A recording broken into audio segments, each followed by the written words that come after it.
I'm a psychotherapist, and today we're going to be diagnosing Bear from Obsession. Bear's a really interesting character because he is so obsessed with Nikki that he actually makes a wish to make her fall in love with him. And yeah, he didn't know it was going to work, but still, that's quite the headspace to be in. Somewhat understandable because his cat died recently because it got into his pill bottles. Now you can tell throughout the movie that he slowly becomes aware that his wish did actually work, and that's the entire reason this is happening, and therefore it's not really a consensual relationship. But he goes through great lengths to try and ignore this detail so that way he can conveniently be with Nikki. There's even a scene where the demon or whatever inside of her is asleep and she's able to speak through her body like normal. And she literally requests that he kill her. Despite this request, he actually takes offense to this and proceeds to go on like normal. Doesn't even focus on the horror of the situation or the tragedy of her being trapped inside of this body that isn't really even hers anymore. He more so just focuses on like,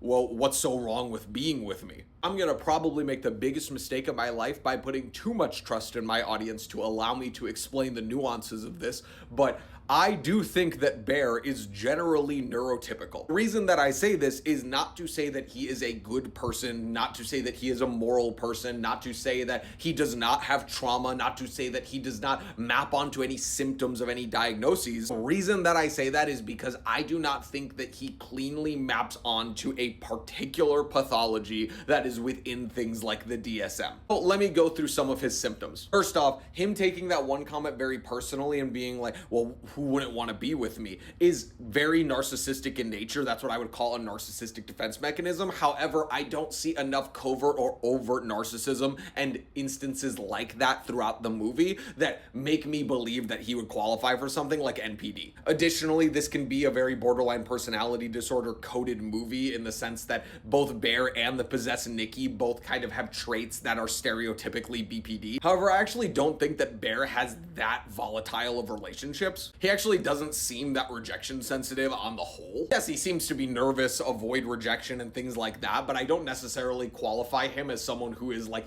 incredibly sensitive about being rejected.